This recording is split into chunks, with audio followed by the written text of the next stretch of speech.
been part of my family, in my DNA, since I was born. I really do miss it. And I think I just had to accept that career I had is on hold. These two pilots spent 62 years between them flying jetliners around the globe for Qantas. But 7 months ago, the high flyers came down to earth in a hurry, and now they're driving buses instead of Airbuses. You flew the last Qantas A380 back from London. Yeah. How was that? It was a very strange experience.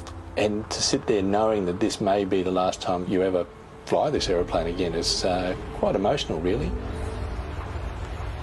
Bringing in the first A380 into Sydney in September 12 years ago, but who's counting? That was an absolute highlight. You know, I won't sleep for days, I don't think. It's just, I'm still on such a high. My father was a Qantas captain. He brought the first 747 in back in 1970-something. The one with the biggest first-class lounge in the skies, with 15 washrooms and separate shaver bars. My mum was a hostess. My wife was a flight attendant as well. My sister was a flight attendant, so I sort of had no option to get into aviation for my career. So what's your relationship with Qantas at the moment? I'm stood down. All the 380 crews are stood down, so we're sitting back and just waiting for the phone to ring. And the phone did ring, but not for the most joyous of occasions. Both Peters were asked to fly Qantas A380s into California's Mojave Desert, where the fleet has been mothballed indefinitely. It was a really surreal experience to arrive at an airport that's pretty well full with derelict aeroplanes.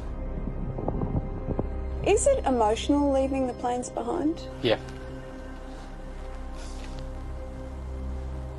I think, excuse me.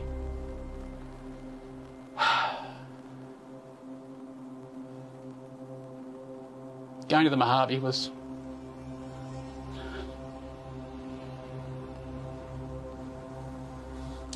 probably one of the most difficult things.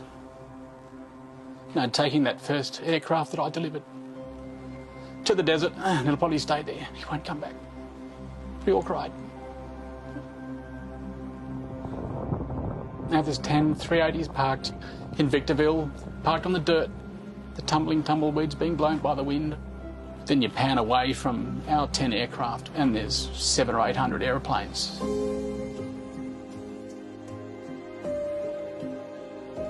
An old FedEx and old United Airlines aeroplanes that'll never fly again.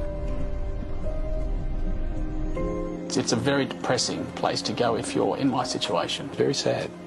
Well, we're hopeful that some of these aeroplanes will come back, but it's not a guarantee.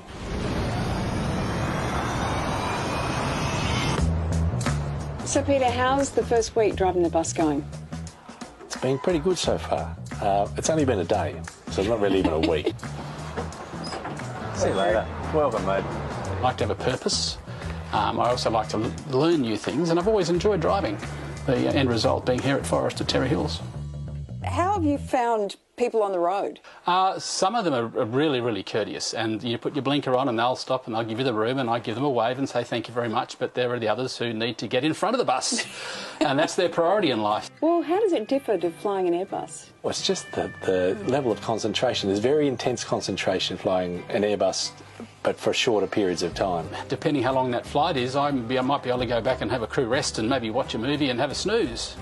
But on my shifts here with Forrest and on the buses, I'm concentrating the whole time. You can't not concentrate, even for a second. It's all I can do to look down and see what time I'm due at the next bus stop, just like that. And I've scared a few gutters. Yeah, I have.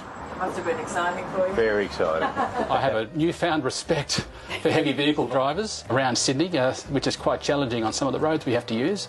So Peter, you're the boss here. How many former airline crew do you have working here? Well, by the end of November, I'll have 13. Word just spread between the little group of friends. And from one to one to one to one to one, they're all here.